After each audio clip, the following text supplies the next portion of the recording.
At least one member of the Public Administration and Appropriations Committee, PAAC, is suggesting that the board chairman of the Caribbean Maritime University, CMU, Hyacinth Bennett, be subpoenaed to respond to questions from the committee. She was a no-show after being invited to appear before the PAAC today. TVJ's Anthony Lugg has the details.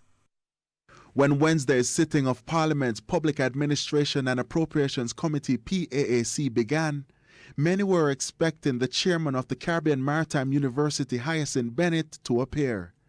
Instead, the committee was told that a letter was sent to the permanent secretary in the Ministry of Education, Dr. Grace McLean.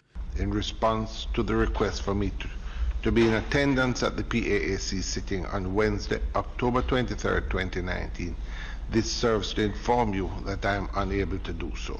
That response would not sit well with committee member Fitz-Jackson. He said the CMU chairman's response was an insult to the parliamentary committee and called for Ms. Bennett to be compelled to appear. As is the case on many occasions, and many officers are here, when they are requested to come for a purpose of other prior obligations or commitment made, rescheduling is done to accommodate. What you read, Mr. Chairman, I consider totally unacceptable, and therefore the committee should consider subpoenaing the officer to be here at a particular time. The meeting would continue with focus being placed on the contracts of two employees, Gail Campbell-Dunwell and Othniel Lawrence. As it relates to the contract for Gail Dunwell from the National Education Trust, there has been no payment since January 2019. The contract is of such that there would have been reports submitted and invoices for payments to be made.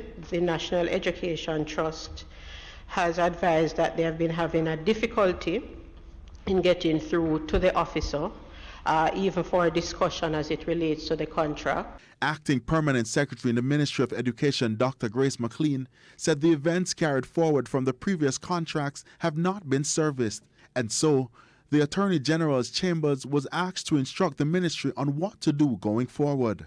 As for Othniel Lawrence, the former JLP caretaker for St. Anne Northwestern, it was revealed by Acting President of CMU, Professor Ibrahim Ajugana, that legal opinion said it could cost the university more if it terminates his contract prematurely. The contract is a hybrid type of contract. Is a hybrid type of contract. A hybrid contract? Yes. It is a contract for service. That is how it is written, but there are other items in relation to what is provided to the individual, which makes it look also like a full employment. And as a result of that, it becomes very difficult for that contract to be terminated without the university incurring additional liability. The legal opinion is that we may have to allow the contract to ride out itself. Anthony Lugg, TVJ News.